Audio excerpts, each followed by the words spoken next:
Al-Haddad. Tahlil itu adalah yang pertama kali menggagas beliau, Al-Habib Abdullah bin Ali Al-Haddad. Dan ini sudah dikaji, bukan kata saya, bukan cuma saya yang cari tahu, bahkan ulama-ulama nyari tahu ini tahlil siapa yang nyusun sih. Pertama ini tahlil, ide siapa ini, baca-bacaan ini, baca-baca ayat Quran, baca-baca zikir.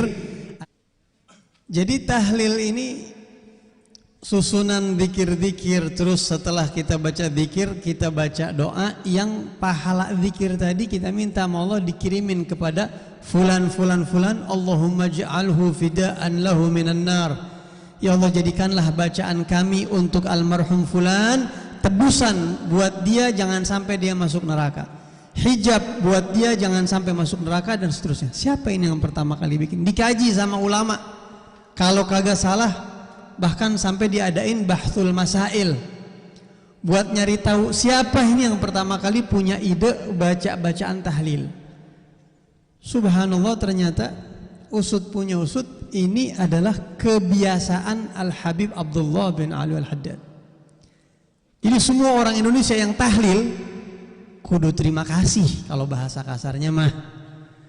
Ya, kita ngucapin terima kasih karena sebab ide, ajaran, susunan beliau kita bisa nikmatin, kita dan orang tua kita yang meninggal nikmatin juga itu. Al-Habib Abdullah bin Ali Al-Haddad itu baca tahlil tiap malam. Kalau kita kan nungguin orang meninggal, Pak ya. Nungguin orang meninggal, mau nungguin ziarah kalau kita tuh. Jadi Habib Abdullah bin Ali Al-Haddad itu baca tahlil tiap malam. Saban abis Isya tuh baca tahlil, tapi baca ratib dulu. Jadi salah satu rutinitas Habib Abdullah bin Ali Al-Haddad habis sholat Isya baca ratibul Haddad dulu tuh. Sebenarnya meratib amalan harian. Habib Abdullah Al-Haddad setiap malam habis Isya baca ratibul Haddad. Selesai baca ratibul Haddad, baca tahlil baru itu tiap malam. Cuma kalau beliau baca tahlil la ilaha illallahnya 500. Kalau kita kan udah kabur tuh 500, entah kagak ada yang mau ngikut kita 500. Jadi kalau makanya Pak, kalau orang dulu emang Habib Abdullah Al-Haddad dari kecil emang udah nyandu sama zikir, udah nyandu sama zikir, emang demen banget. Kagak heran kalau gedenya Allah ilhamkan menyusun ratibul Haddad, Allah ilhamkan menyusun tahlil, bacaan yang dibaca. Tentang kebiasaan Habib Abdullah Al-Haddad. Dan itu ternyata tercatat, oh tahlil itu pertama beliau, itu inisiatif beliau. Baca zikir-zikir terus pahalanya dikirim buat almarhum. Sampai sekarang orang meninggal baca tahlil, kalau orang mau pergi haji baca ratib. Padahal dua-duanya itu zikir harian rutinitasnya Habib Abdullah bin Alawi Al-Haddad. Ada yang baru tahu itu di sini? Ada yang baru tahu? Kalau tahlil itu susunan Habib Abdullah bin Alawi Al-Haddad. Ya, jadi jasanya luar biasa, kudu kenal kita ini. Kita sering menikmati jasa beliau. Assalamualaikum warahmatullahi wabarakatuh. Alhamdulillah, alhamdulillahirabbil alamin, wa bihi nasta'inu ala umuri dunya waddin, wassalatu wassalamu ala asyrafil anbiya'i wal mursalin sayyidina wa maulana Muhammad wa ala alihi wa ashabihi ajma'in. Amma ba'd. Kepada para ulama, para kiai yang kami taati dan kami muliakan, Bapak Muspika Kecamatan Belingi, Bapak Takmir Masjid, pengurus, dan para jamaah sekalian. Alhamdulillah, pagi ini saya diberi kesempatan untuk mengikuti, menyampaikan materi di kajian subuh Masjid Agung Belingi.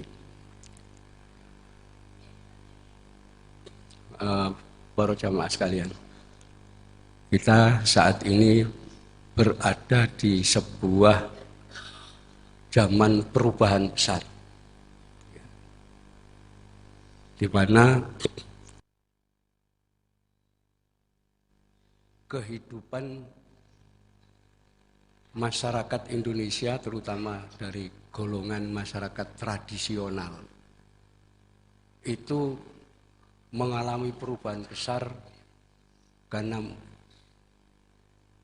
datangnya gelombang yang disebut globalisasi. Pikiran-pikiran tingkat dunia masuk ke Indonesia. Dan ini tanpa sadar mengejutkan sekaligus mengubah tatanan masyarakat. Ya. Hal-hal yang tidak pernah terjadi di tengah masyarakat yang mapan dengan tradisinya ini tiba-tiba berubah. Ya. Terjadi perubahan besar. Tradisi-tradisi kebiasaan masyarakat, tahlilan, pergi ke luar negeri untuk menuntut ilmu, belajar di berbagai negara di dunia. Ya. Mulai ada yang belajar di Mesir, di Saudi, Maroko, ada yang belajar di Amerika, di Inggris, bahkan ada yang belajar di Rusia. Santri-santri dan sekarang belajar di luar negeri.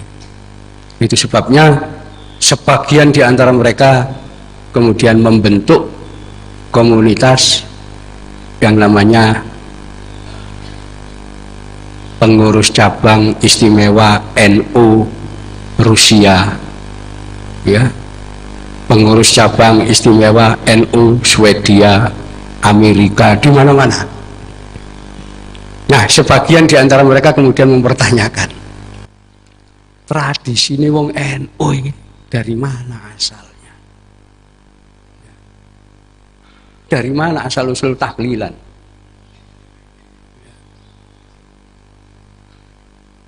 Di Mekah, Madinah, Jeddah, di mana nggak ada itu tradisi ini. Di Mesir juga nggak ada. Di tempat-tempat lain juga nggak ada. Adanya cuma di Indonesia. Nah, biasanya kalau sudah bertanya soal begini-begini ini, jarang yang bisa menjelaskan. Asal-usul tahlilan ini tekondi. Ya. Lalu muncul pandangan-pandangan dari luar yang menganggap bahwa tradisi-tradisi yang dijalankan umat Islam ini adalah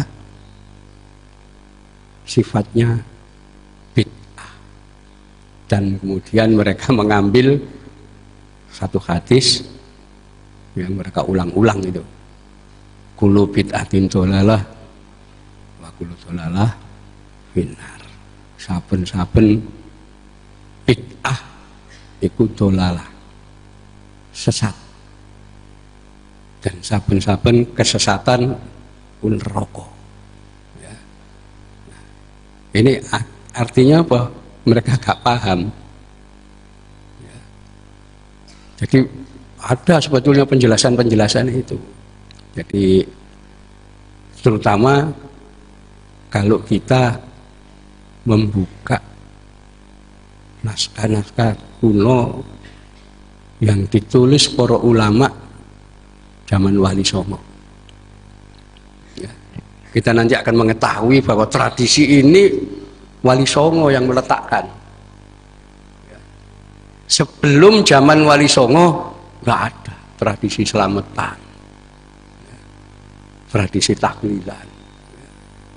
Orang meninggal diperingati 3 hari, 7 hari, 40 hari, 100 hari, setahun pertama, setahun kedua, 1000 hari, nggak ada. Ada orang yang nggak paham, kemudian menuduh bahwa tradisi ini adalah warisan agama Hindu. Ini nggak ngerti, Hindu nggak ada peringatan itu. Ya. Orang-orang beragama Hindu itu kalau meninggal, itu diperingati 12 tahun setelah kematian. Namanya upacara Srada. Lah umat Islam tidak ada peringatan 12 tahun setelah kematian. Nah itulah, karena mereka tidak paham. Nah susahnya penjelasan tentang kitab-kitab ini yang ditulis pada zaman Wali Songo, itu semua naskah masih ditulis dengan aksara Jawa kuno. Jadi para wali itu belum menulis dalam huruf Arab pegon, belum ada, masih nulis. Nah kebanyakan orang pesantren sudah gak bisa membaca aksara Jawa. Di PBNU itu alhamdulillah ya, kita masih mengumpulkan ada naskah masa Mojopahit akhir, masa Demak, masa Pajang sampai masa Mataram. Ya. Masih ada 6.528 naskah. Nah dari situ kita bisa tahu asal usulnya tahlilan, asal usulnya selamatan, kenduren, ada semua tradisi itu. Dan itulah khas wong Indonesia, di tempat lain tidak ada. Ya. Nah, dalam kesempatan yang singkat ini satu aja yang sekarang lagi diperdebatkan banyak orang. Saya sedikit ngupas masalah asal usul tahlilan. Ya. Ini tidak ada di tempat lain. Ya. Nah, awal dari tahlilan ini baru zaman Wali Songo, di mana ada salah seorang anggota Wali Songo yang bernama Syekh Datuk Abdul Jalil namanya. Dia putranya ulama dari Malaka, Syekh Datuk Soleh. Beliau tinggal di Cirebon, dan beliau menuntut ilmu di Baghdad selama 17 tahun. Setelah itu menunaikan ibadah haji dan balik ke Cirebon. Tergabung dalam Wali Songo dan kemudian dakwah. Tokoh inilah yang pertama melakukan perubahan besar dalam masyarakat di Nusantara, terutama di Jawa. Beliau yang mengenalkan kepada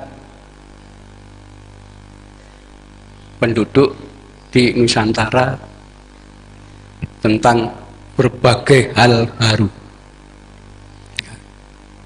Beliau pelopor terbentuknya masyarakat, terbentuknya rakyat. Ya. Sebelum itu, seluruh penduduk di wilayah Nusantara itu dibagi dua, yaitu penduduk yang tinggal di dalam keraton, ya, penguasa, itu disebut golongan Gusti, golongan Tuan. Ya. Penduduk yang tinggal di luar keraton itu disebut golongan Kawulo, ya. Artinya abdi, artinya budak. Kawulo tidak memiliki apa-apa, semua adalah milik golongan Gusti. Ya. Itu sebabnya dalam cerita-cerita kuno selalu digambarkan kalau keluarga kerajaan itu pergi berburu lewat hutan, ya, kemudian melewati kampung, desa dan sebagainya, ketemu perempuan, oh cantik perempuan ini, langsung diambil, nggak peduli itu istrinya orang atau anaknya orang, diambil. Ya. Dan seringkali pangeran-pangeran itu tinggal di desa-desa tertentu, meninggal anak di situ, ya sudah, nggak diurusi. Ya, itu. Ini masih mending, masih lumayan. Tradisi yang biasa terjadi, ya, pada masa sebelum Islam itu kalau pihak keraton membangun jembatan, membangun candi, membangun keraton dan seterusnya, itu dalam aturan arsitektur ya, pembangunan itu ada syarat yang harus dipenuhi ya, yaitu di setiap pondasi bangunan ya, seperti ini tiang di bawahnya itu harus ada namanya wadal atau tumbal. Anaknya masyarakat, anaknya kawulo diambil, ditanam hidup-hidup di situ. Kenapa? Karena sebagian dari kalangan keraton ya, itu menganut agama yang namanya agama Tantra. Ya. Agama Tantra ini ya, jarang diulas oleh para sejarawan, sekalipun itu merupakan dasar dari agama yang dianut oleh raja-raja di Nusantara. Ya, termasuk Raja Singosari, Kertanegara, macam-macam itu penganut Bhairava Tantra. Ya. Di mana dalam upacara peribadatan ada namanya Pancamakara atau disebut Molimo 5M ya. Mamsa, Matsya, Madhya, Maituna dan Mudra. Disitulah dalam upacara itu harus ada korban manusia ya. Jadi itu anak-anak usia 10 tahun, laki-laki perempuan disembelih di situ, ditumpuk mayatnya ya. Jantungnya diambil dimakan, darahnya diminum. Ya. Banyak prasasti-prasasti menuliskan upacara itu. Ya, salah satunya yang bisa dibaca itu di Sumatera Barat. Prasasti Suroasu menceritakan Aditya Warman diangkat menjadi pendeta Bhairawa di atas tumpukan ratusan mayat. Ya, digambarkan dia duduk di atas tumpukan mayat sambil minum darah ya. Itu agama zaman kuno yang dianut di sini seperti itu ya. Dan yang menjadi sasaran utama menurut catatan sejarah orang-orang yang beragama Islam. Ya, itu sebabnya kalau kita melacak sejarah, Islam itu sudah masuk ke Jawa tahun 674 Masehi, zaman kerajaan Kalingga. Ya, sejaman dengan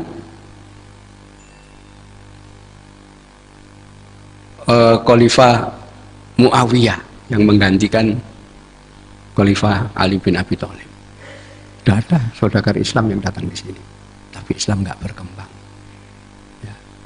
Nah itu nanti kita bisa baca ada naskah kuno namanya kitab Mu'asror, artinya kitab rahasia. Di dalam kitab itu disebutkan Sultan Al-Gabah dari negara Rum, ya, wilayah Rum itu di utara Persia. Sebagian sekarang ada di Uzbekistan. Ya. Di Uzbekistan sampai sekarang masih ada kota kecil namanya kota Al-Gabah. Nah, di situ disebutkan Sultan Al-Gabah mengirim 20.000 keluarga ke Jawa untuk tinggal di Jawa dan mengembangkan agama Islam di Jawa. Ternyata semua mati terbunuh, ya, digambarkan dibunuh oleh para siluman, orang-orang yang melakukan amaliyah ibadah yang menurut catatan itu ajaran dari Ejajil ya. semacam ajaran iblis. Digambarkan, dilaporkan bahwa seluruh umat Islam yang dikirim ke Jawa terbunuh semua, habis. Sultan Al-Gabah kemudian mengirim lagi, kali ini 4.000 keluarga. Ternyata digambarkan semua, hampir semuanya mati terbunuh, tinggal 200 orang. Akhirnya Sultan Al-Gabah memerintahkan ya, para ulama yang memiliki karomah untuk datang ke Jawa, mengupayakan bagaimana Pulau Jawa bisa dihuni umat Islam. Datanglah berbagai ulama yang punya karomah dari berbagai negara ke Jawa. Ya. Disitulah ulama itu melakukan berbagai usaha agar Jawa bisa dihuni umat Islam. Nah, di sini nanti kita akan ketemu salah satu dari ulama yang dikirim Sultan Al-Gabah ke Jawa. Itu melakukan perjalanan di pedalaman Jawa sambil menempatkan yang disebut dalam catatan kitab Mu'asrar tadi, tumbal-tumbal untuk menolak kejahatan para jin.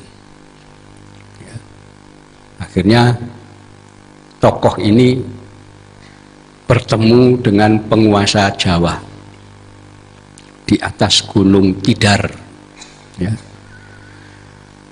Di Jawa Tengah sana. Gunung Tidar itu nama dalam bahasa Jawa kuno, basa Kawi. Tidar itu artinya mati, gunung kematian. Disitulah terjadi perbincangan antara ulama ya yang dikirim Sultan Al-Gabah dengan tokoh penguasa Jawa yang dikenal dengan nama Danghyang Semar. Ya. Tokoh ulama inilah yang kita kenal dengan nama Syekh Subakir. Ya. Pernah dengar nama Syekh Subakir? Itu pertama kali yang numbali tanah Jawa supaya bisa dihuni umat Islam. Ya. Jadi dulu umat Islam itu sasaran utama, jadi tumbal, jadi wadal itu untuk korban. Baru setelah zaman Syekh Subakir, Islam bisa masuk. Ya. Tetapi masuknya Islam bukan penduduk pribumi, Pak. Orang-orang Tionghoa, orang-orang Cina, ya, itulah penduduk Muslim yang paling kuno di Nusantara. Ya. Jadi zaman Singosari, zaman Mojopahit, itu orang-orang Cina di sepanjang pantai, mulai Tuban, Lasem, Muslim semua. Penduduk pribumi belum. Ya. Dan penduduk kebanyakan itu tadi anaknya diambil untuk korban dalam upacara Molimo. Ya, itu sebabnya zaman Wali Songo umat Islam dilarang dekat-dekat atau ngelakoni Molimo. Yang dimaksud itu upacara agama itu. Ya. Belakangan karena orang nggak ngerti Molimo diterjemahkan madat, maling, madon, main, terus maling. Ya. Ini karena nggak ngerti, tapi aja aslinya itu sebetulnya yang dilarang itu agama Bhairawa Tantra. Ya. Itu umat Islam nggak ada yang bisa ngalahkan itu. Kenapa? Orang yang ngamalkan ilmu Tantra Bhairawa ini sulit untuk dibunuh. Ya. Ditusuk tombak, tombaknya patah. Ya. Dibacok pedangnya putus. Ya. Istilahnya orangnya sakti-sakti. Itulah banyak orang Islam yang mati terbunuh. Ya. Bahkan di dalam catatan dari Persia sana, abad 9 Masehi, tahun 980 Masehi, orang-orang dari wilayah Lorestan, suku Lor di Persia, itu datang ke Jawa. Ya. Mereka tinggal di tempat namanya Loram. Karena orang Lor. Loram ini desa di Kudus sana. Ya. Itu pertama kali ada orang Islam dari Persia sana. Ya. Tapi yang penting kita catat, orang Lor di provinsi Lorestan. Ya. Wilayah Persia di Iran sana. Nah, yang perlu kita catat, wilayah Lorestan ini mulai zaman kuno sampai sekarang itu penduduknya Ahlus Sunnah wal Jamaah sampai sekarang. Jadi jangan nganggep nek Iran itu Syiah semua. Enggak, ada wilayah provinsi Lorestan itu yang penduduknya Sunni, Ahlus Sunnah wal Jamaah. Itulah yang abad 9 datang di sini. Ya. Nanti menurut prasasti Loram terjadi pertempuran dengan Dharma Wangsa, Airlangga dan seterusnya. Banyak yang mati terbunuh, termasuk nanti keturunan orang-orang Lor itu mati dibunuh. Ya. Salah satunya kalau kita ke Gresik ada makam Fatimah binti Maimun, itu orang Persia, orang Lor di desa Leran. Ya. Nanti di dalam makamnya itu ada prasasti ya, menetapkan ini makam Syahidah Fatimah binti Maimun bin Ibadullah. Jadi beliau dianugerahi gelar Syahidah, orang yang mati syahid, mati dibunuh. Jadi gak gampang dulu membawa Islam. Sampai zaman Wali Songo, Sunan Bonang dalam usia sekitar 20 tahun masuk ke wilayah Kediri. Kediri itu pusatnya Bhairawa Tantra sejak zaman Calon Arang. Calon Arang itu penganut ajaran Bhairawa Tantra. Ya. Itu digambarkan nanti bagaimana Sunan Bonang tarung dengan pendeta Bhairawa. Dan Sunan Bonang keluar dari wilayah Kediri nyebrang sungai. Digambarkan Sunan Bonang kemudian tinggal di desa namanya Singkal, sekarang masuk Kabupaten Nganjuk, dan kemudian mendirikan langgar pertama di Singkal. Disitulah beliau nanti dakwah. Ya. Jadi kita bisa bayangkan Sunan Bonang ya, itu keluar dari Kediri karena konflik itu dengan orang-orang yang dianggap memiliki kedikdayaan, memiliki kesaktian luar biasa. Nah, itulah kemudian tokoh Syekh Datuk Abdul Jalil ini mengusahakan bagaimana wilayah Jawa bisa dihuni umat Islam.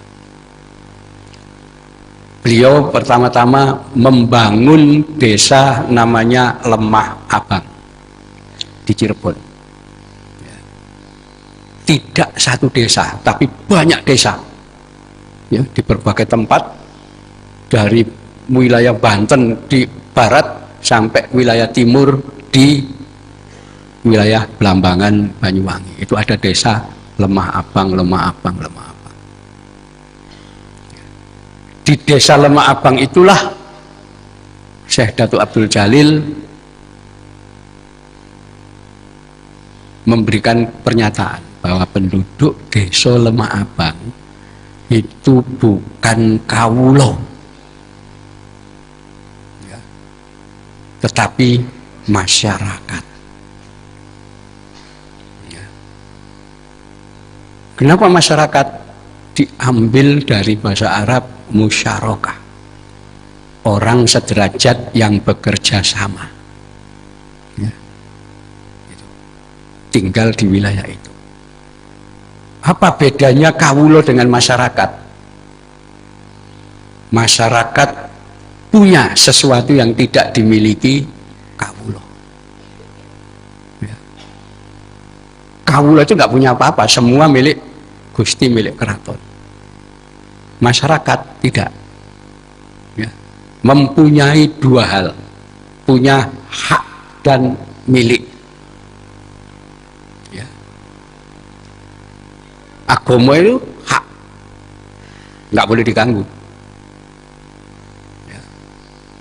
Anak, istri itu hak, ya. Yang nggak boleh diambil orang sembarang secara sembarangan.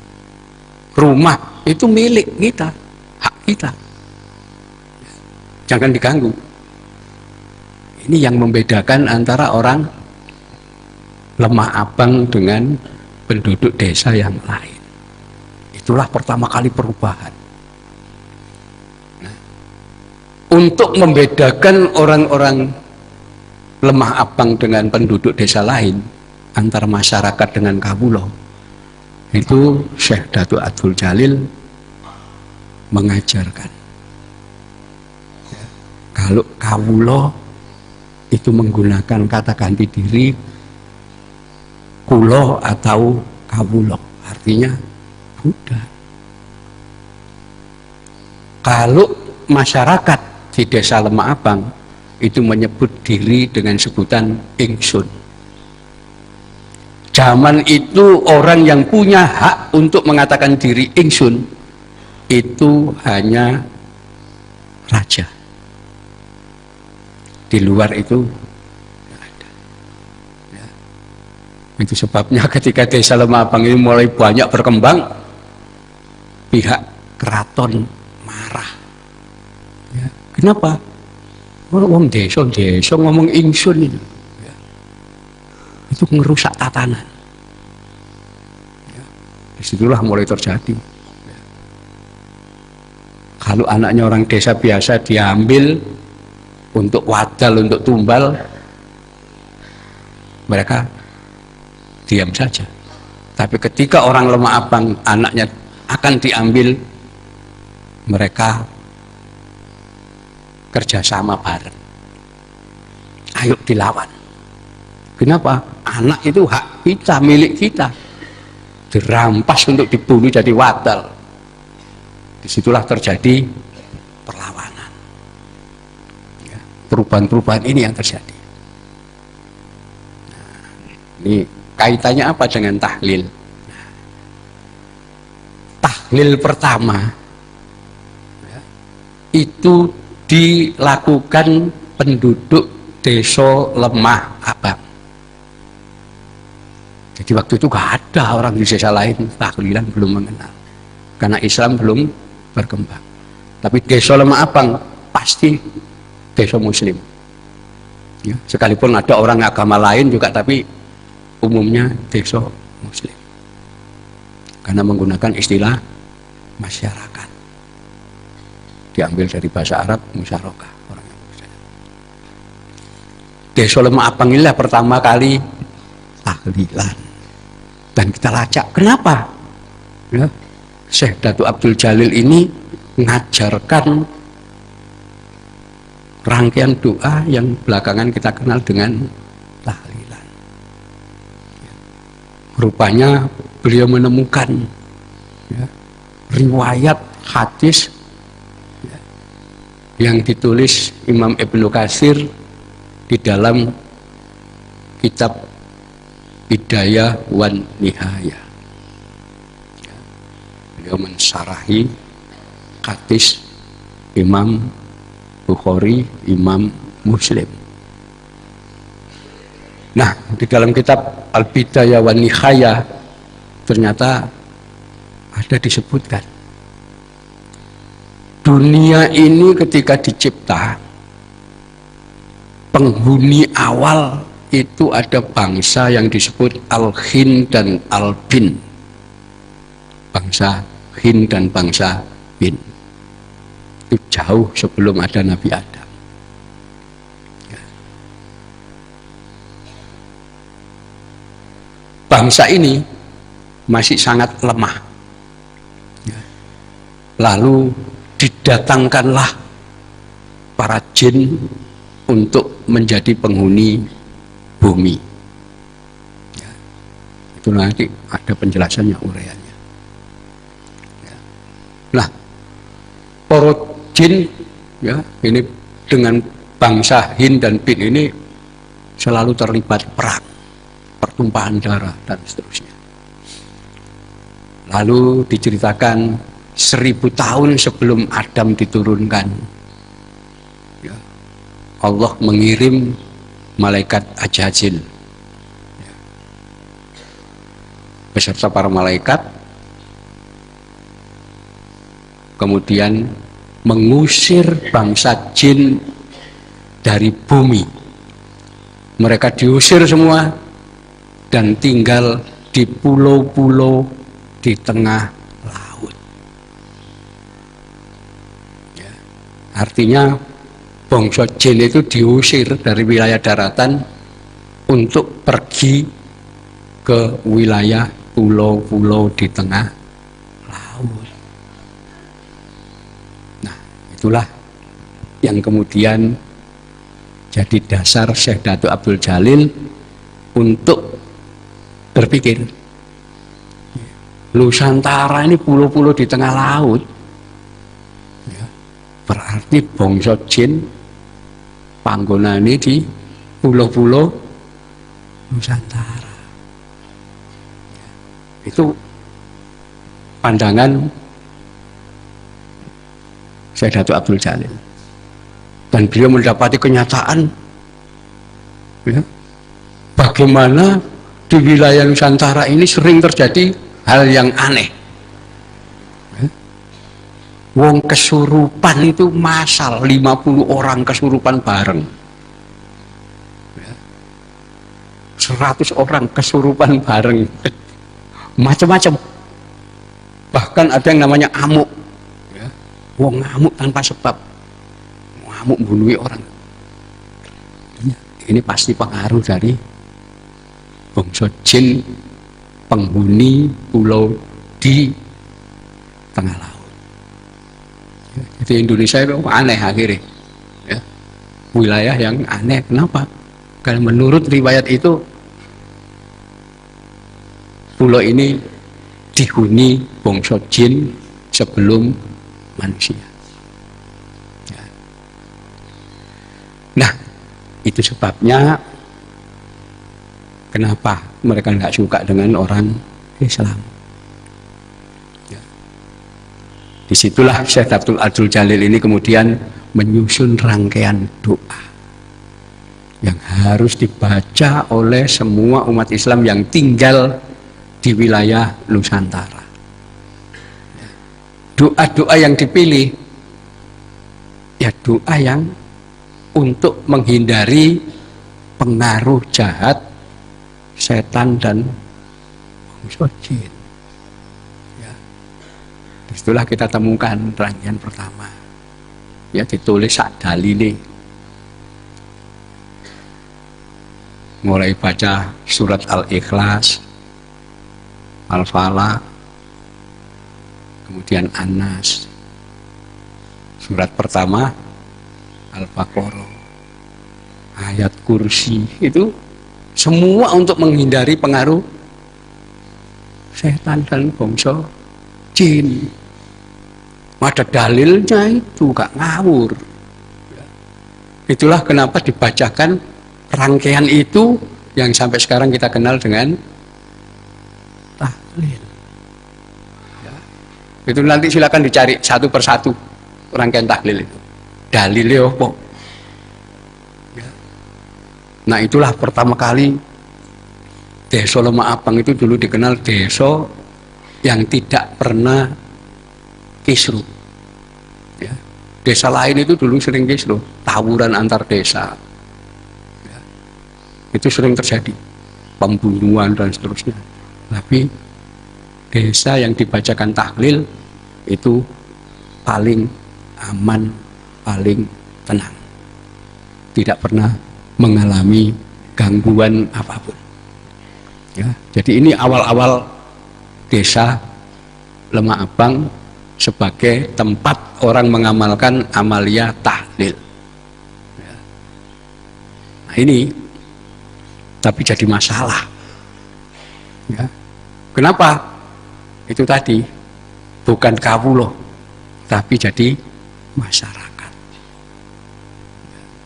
Orang Jawa yang tinggal di wilayah Lemah Abang menggunakan kata ganti diri ingsun, bukan lagi kulo atau kawula.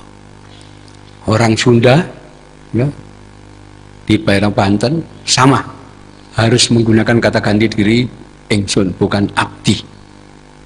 Ya, murid-murid Syekh Datuk Abdul Jalil yang ada di Sumatera itu tidak diperbolehkan menggunakan kata ganti diri saya atau sahaya, artinya budak.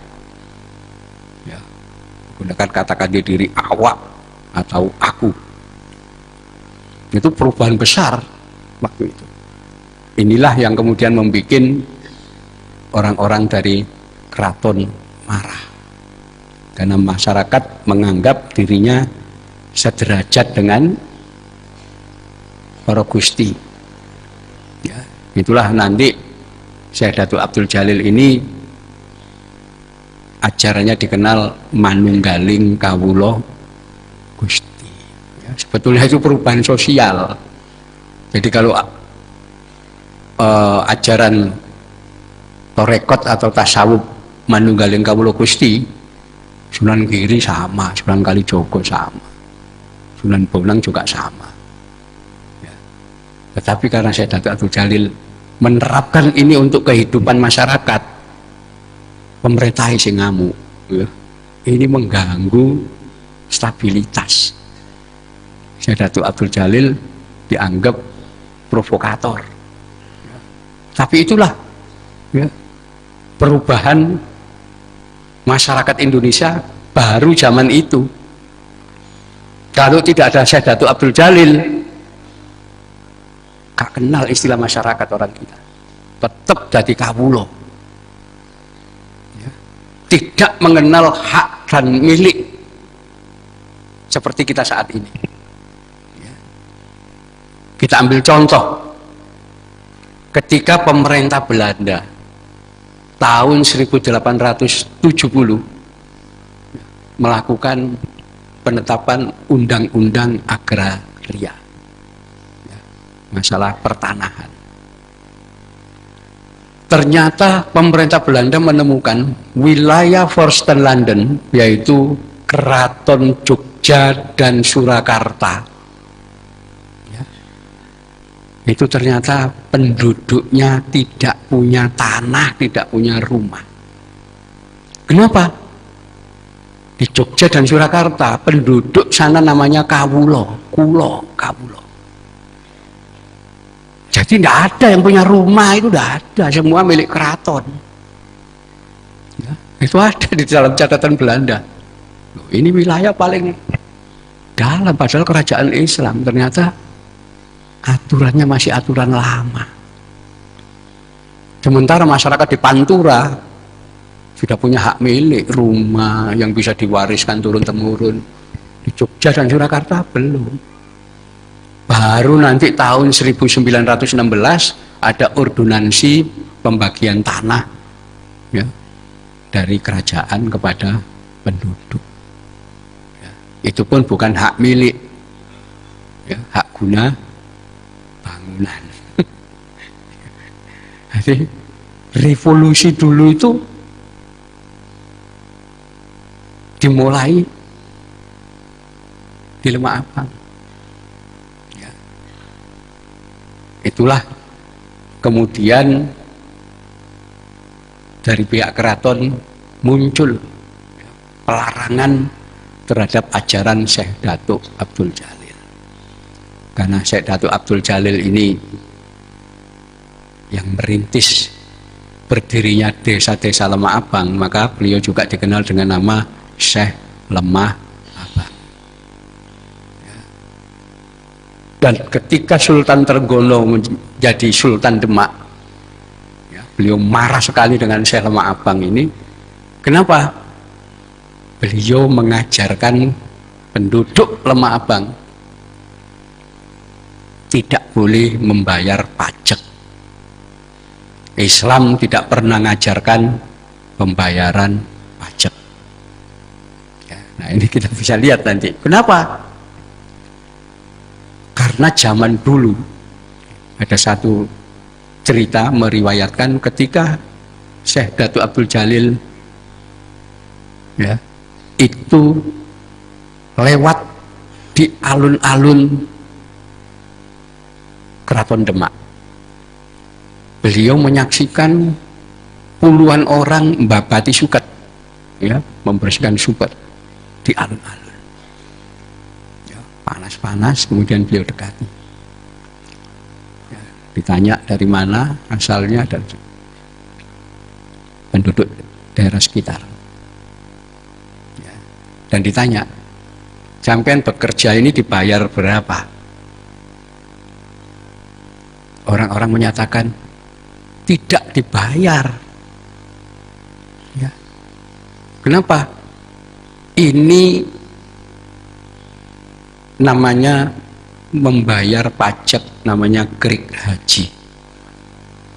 Yaitu orang miskin yang tidak punya uang, tidak punya apa-apa, tidak bisa bayar pajak. Maka pajaknya harus dibayar dengan tenaga. Ya.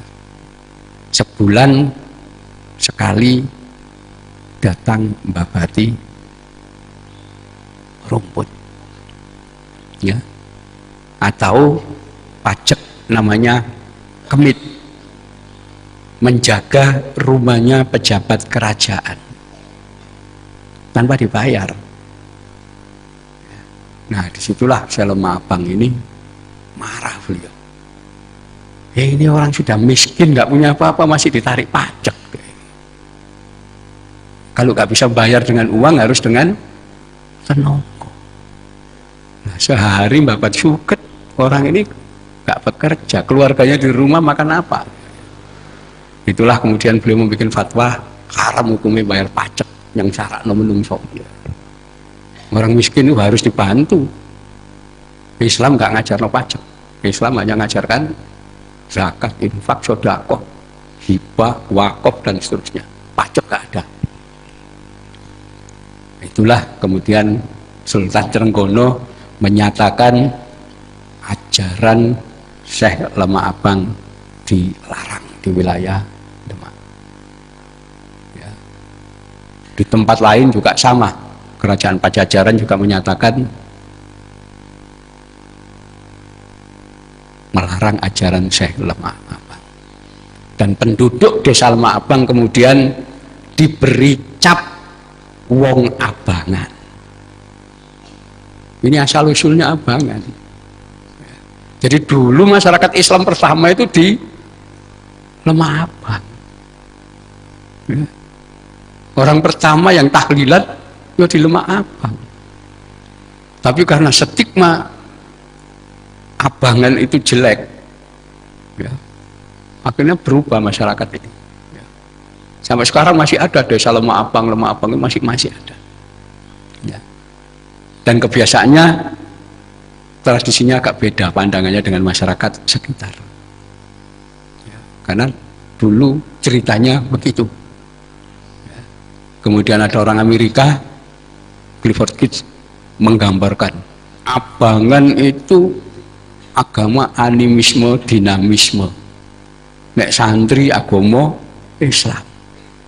Nek priayi Hindu, Buddha, ngawur ini, ya. Jadi aslinya itu justru di Lemah Abang itu, wong-wong abangan itulah yang dulu perintis berdirinya Islam yang egaliter, yang merakyat dan seterusnya itu di situ. Awalnya dulu kawulo. Sampai sekarang wilayah Jogja itu masih menyebut dirinya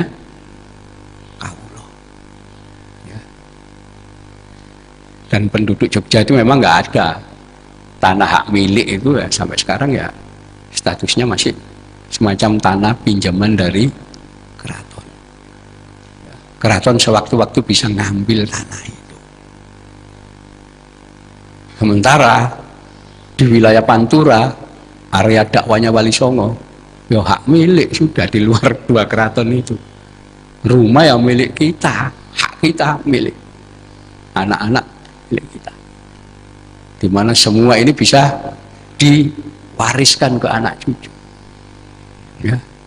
Jadi ini ya, tahlilan itu menceritakan tentang perubahan sosial masyarakat Islam di Indonesia.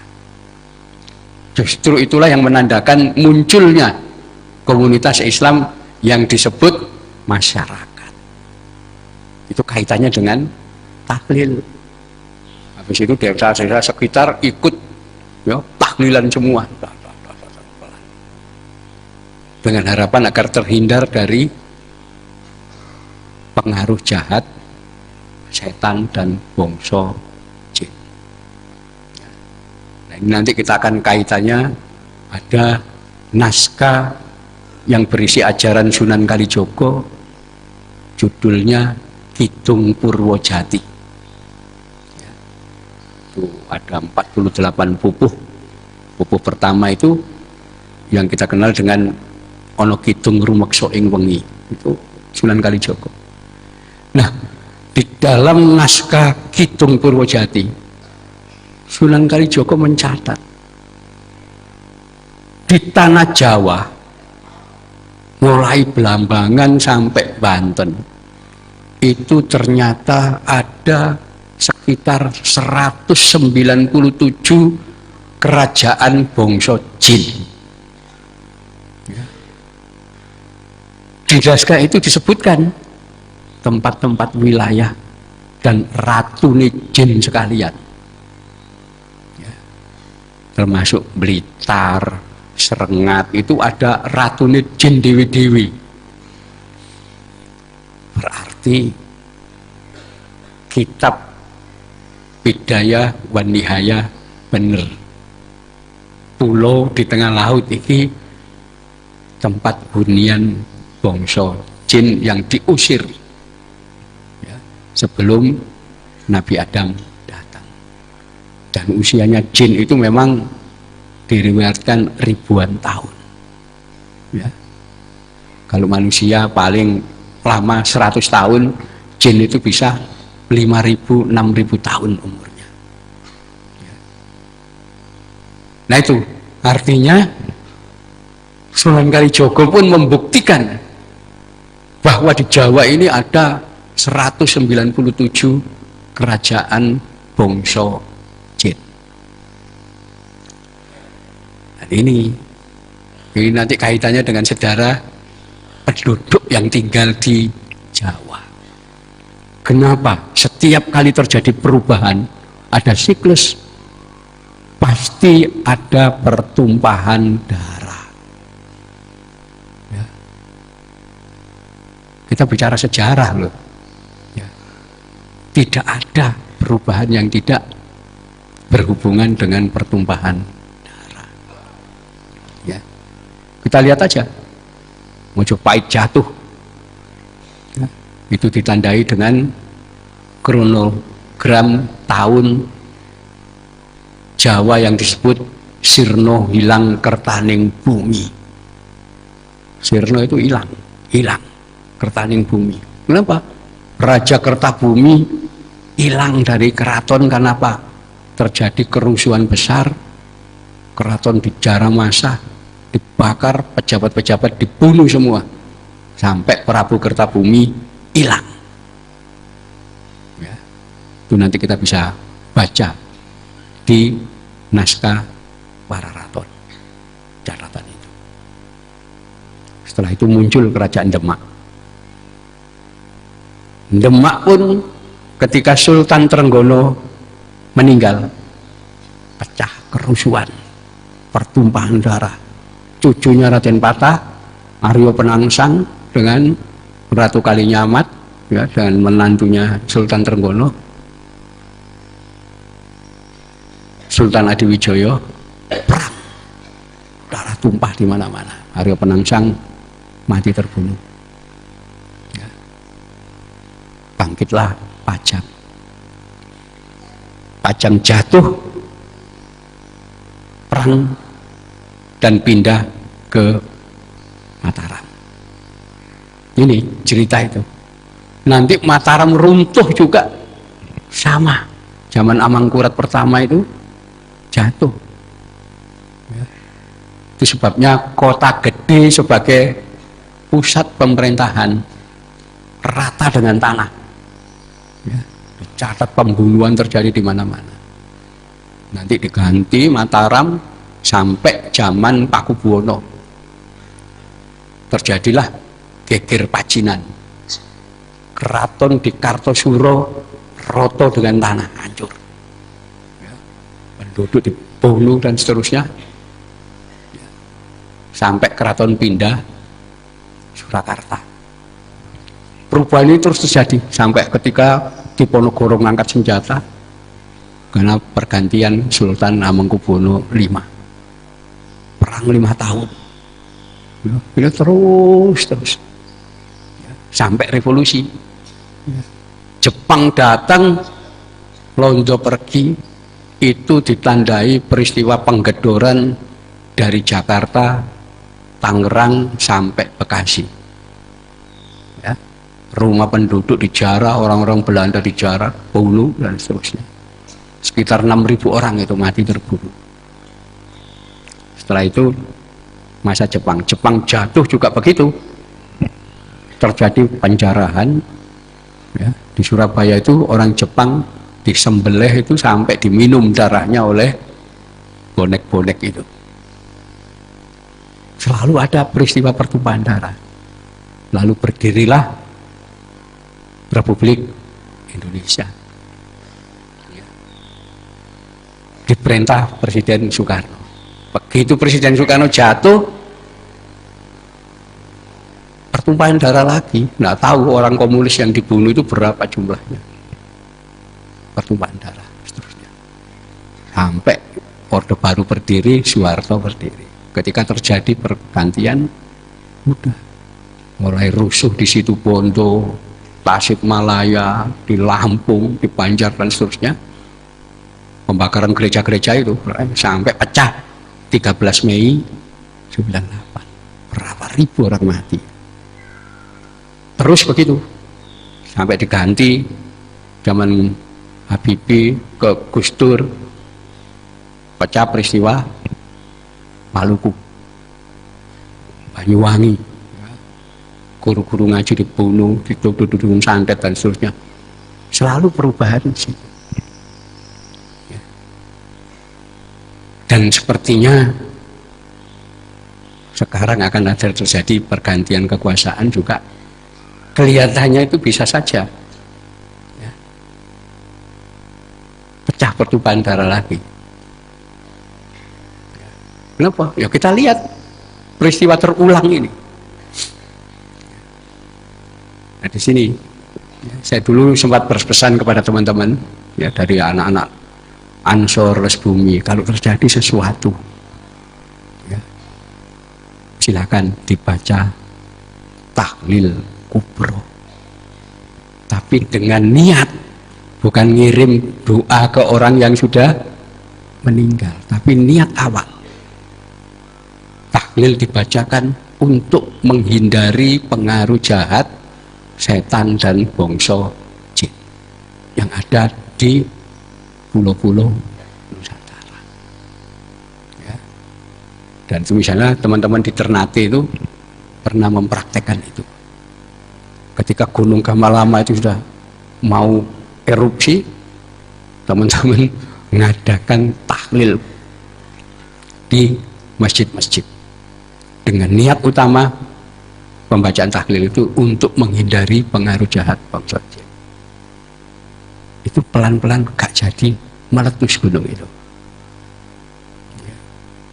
Jadi ini nanti, jadi kalau satu ketika ya, kita tidak tahu apakah nanti pilpres sebelum atau sesudah itu akan terjadi kerusuhan, ya, kita kuatkan aja ya, membuat acara-acara tahlilan massal, tapi dengan niat utama untuk menghindari pengaruh tidak baik, pengaruh negatif dari penghuni bumi lama ini, yaitu bangsa jin, yang keberadaan mereka sudah ditulis oleh Sunan Kalijogo. Ya, itu sebabnya kenapa ada tradisi tahlilan. Awalnya adalah di Desa Lemabang. Kenapa? Agar pulau ini bisa dihuni umat Islam. Itu sampai sekarang mayoritas umat Islam yang tinggal di Jawa mayoritas adalah masyarakat yang masih menjalankan tradisi tahlilan. Ada kelompok-kelompok kecil itu, ya kecil aja, mereka nggak akan lebih besar. Ya, kenapa? Karena tidak mengetahui sejarahnya tanah Jawa, sejarahnya pulau-pulau di Nusantara. Mereka orang baru datang, menggawa pandangan-pandangan dari Timur Tengah, kemudian menolak tradisi yang diwariskan Wali Songo. Ya, gak gampang itu. Ya, orang perang itu dia harus tahu dulu medannya bagaimana, kekuatan musuhnya berapa, harus tahu itu. Gak datang langsung uang ditembaki lah, mesti kalah dia. Ya, nah, karena itu zaman Wali Songo sudah ada peletak-peletak dasar, ya, termasuk masyarakat. Kenapa Indonesia nggak bisa diadu domba seperti Timur Tengah? Karena konsep masyarakat adalah konsep orang bekerja sama, orang sederajat yang bekerja sama satu sama lain. Bukan karena dia agamanya sama, enggak. Bukan karena dia sukunya sama, enggak. Tapi kerjasama, kenapa? Kepentingannya sama. Ya, karena itu masyarakat ini tidak ditandai, oh masyarakat Islam, enggak ada itu. Namanya masyarakat itu ya, sing Kristen, Buddha, Hindu, campur jadi satu. Ya, itulah yang menguatkan di sini. Sementara di Timur Tengah gak ngerti ketika bicara soal masyarakat. Kenapa? Akar daripada penduduk di Timur Tengah itu kabilah, suku, ya, suku-suku. Perang antar suku itu sering dan gampang disulut. Ya. Itu sebabnya di sana lewat adu domba antar kabilah pecah sudah. Timur Tengah sampai sekarang itu. Ya. Sementara kita berusaha bagaimanapun sulit. Kenapa? Loh, kita sudah lebih modern. Kita menggunakan istilah masyarakat. Orang sederajat yang bekerja sama, yang memiliki nasib yang sama, kepentingan yang sama.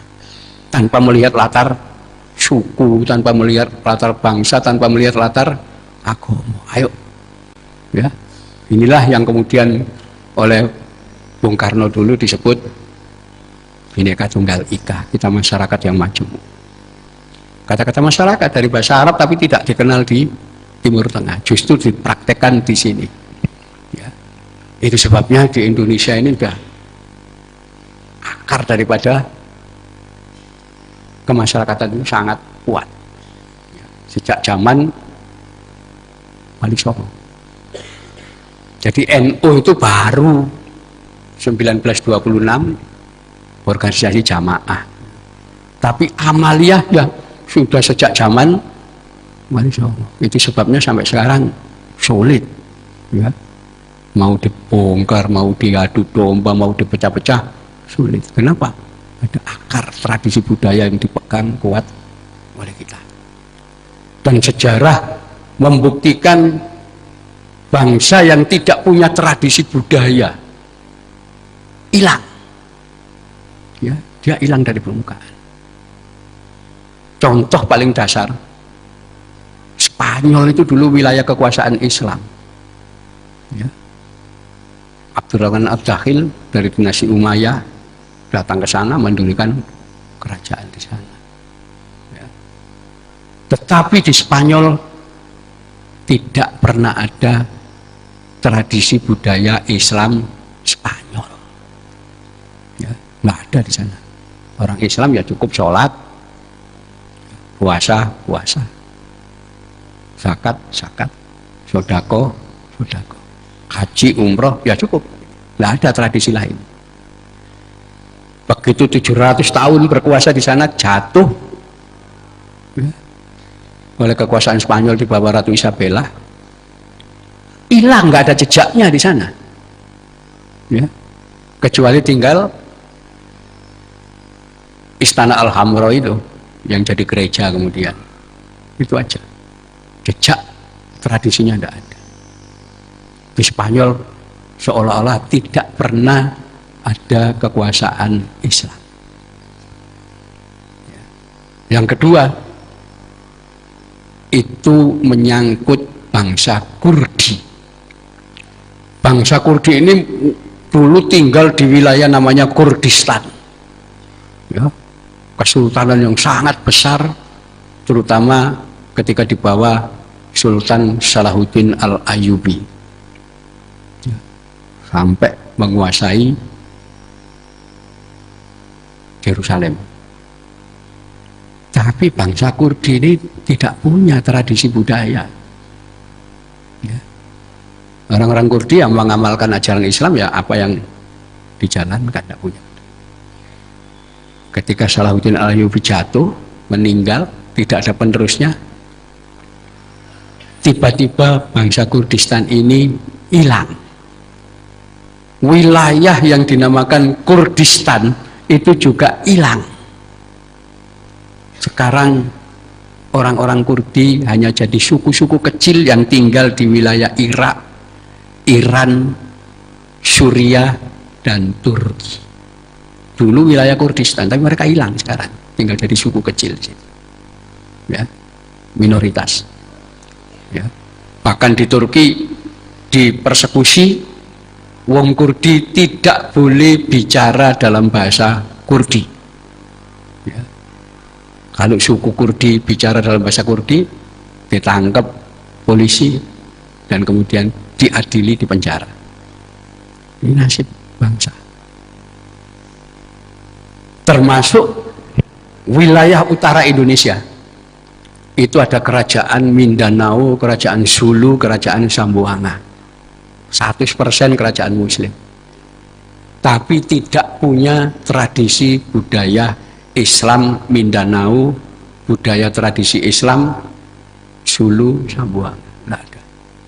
Kota yang terbesar dulu ibu kota adalah kota Amanillah. Ya, kota yang aman karena Allah. Ya.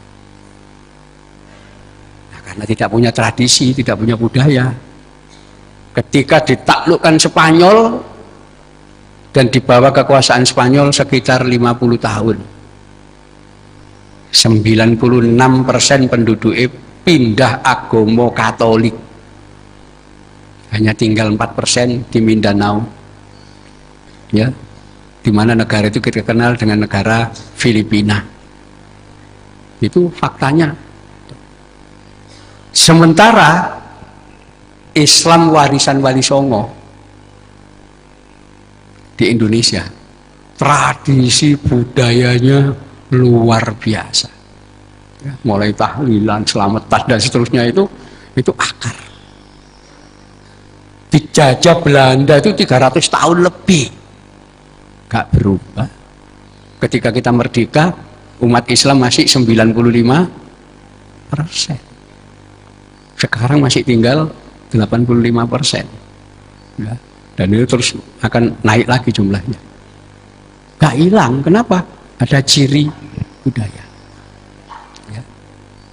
Termasuk kampung Jawa di Bangkok, Thailand. Itu orang-orang Jawa tinggal di sana tahun 1790, sudah 200 tahun. Ya. Bekerja sebagai seniman yang menghias istana kerajaan. Karena mereka orang Jawa, tradisinya adalah selamatan. Ya.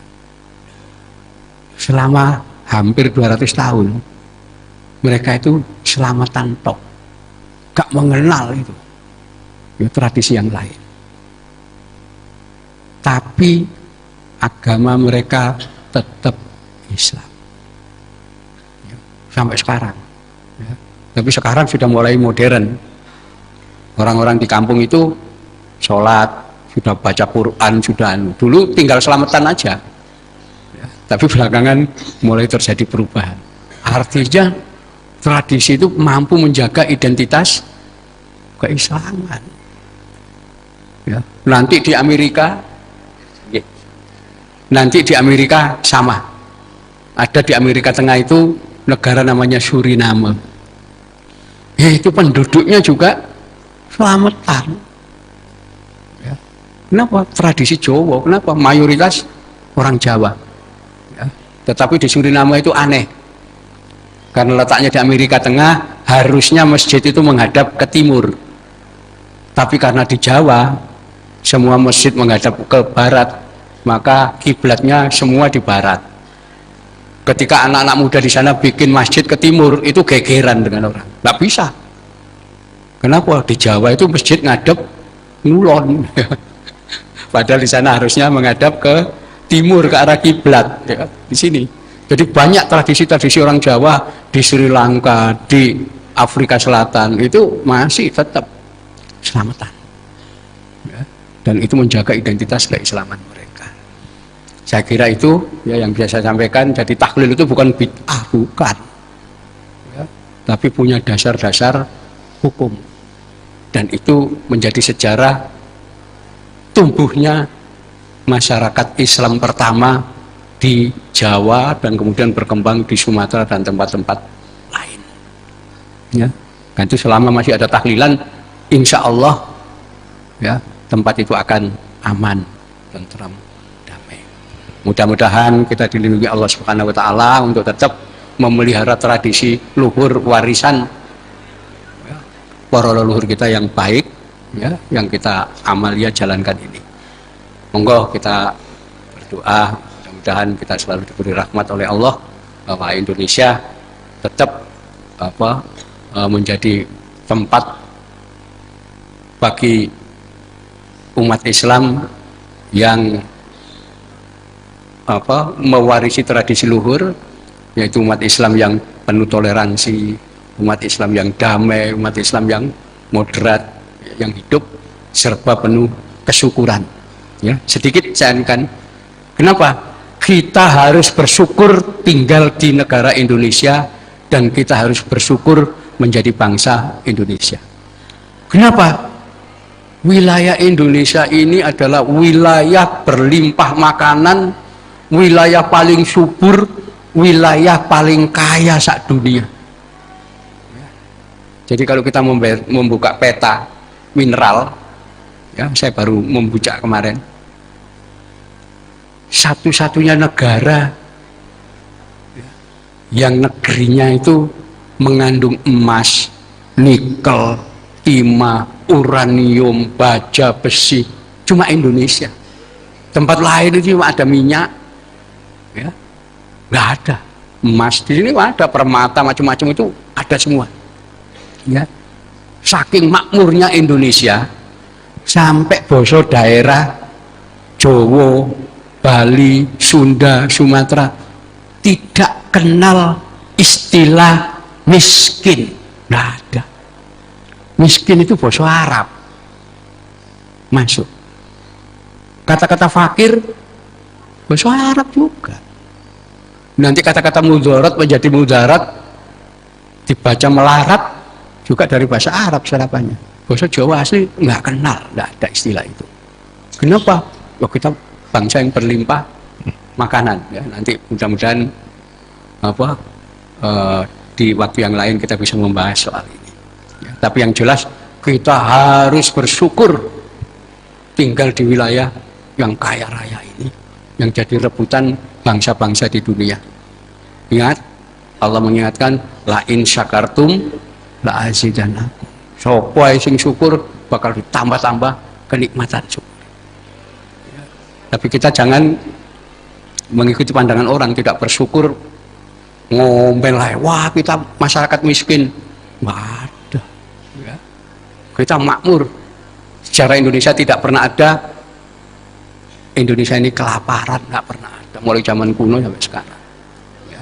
Jadi kita harus meningkatkan rasa syukur kita. Ya, karena itu kita berdoa mudah-mudahan dengan peningkatan rasa syukur, ya, kita tetap menjadi negara yang makmur, dilimpahi kesuburan, ya, kita aman, tentrem, jauh dari mara bahaya. Sekian, ya, kita monggo berdoa bersama.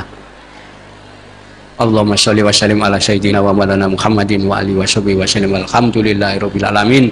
Allahumma ighfir lil mu'minin wal mu'minat wal muslimin wal muslimat al ahya'i minhum wal amwat innaka sami'un qaribun mujib. Allahumma taqabbal fi kulli hajatana yatikum wa lakat tahirun wa batina wa bihaqi asma'ika bi kitabi majidika ar-rahim. Rabbi habli minas sholihin wa min dzurriyyati rabbana taqabbal. Rabbana hab lana min azwajina wa dzurriyyatina qurrata a'yun waj'alna lil muttaqina imama. Rabbana la tuzigh qulubana ba'da idh hadaitana wa hab lana min ladunka rahmah innaka antal wahhab. Allahumma kitil qahar ya alim masyri wa ya qadi haja ya sub. Rabbana la tuzigh qulubana ba'da idh hadaitana wa hab lana min ladunka rahmah innaka antal wahhab. Rabbana la tu'akhidna in nasina aw akhtana. Rabbana wa la tahmil alaina isran kama hamaltahu ala ladina min qablina. Rabbana wa la tuhammilna ma la taqata lana bihi wa'fu 'anna waghfir lana warhamna anta maulana fansurna 'alal qawmil kafirin. Rabbana atina fid dunya hasanah wa fil akhirati hasanah wa qina adzabannar wa adkhilna jannatal ma'al ya aziz ya rabbal alamin.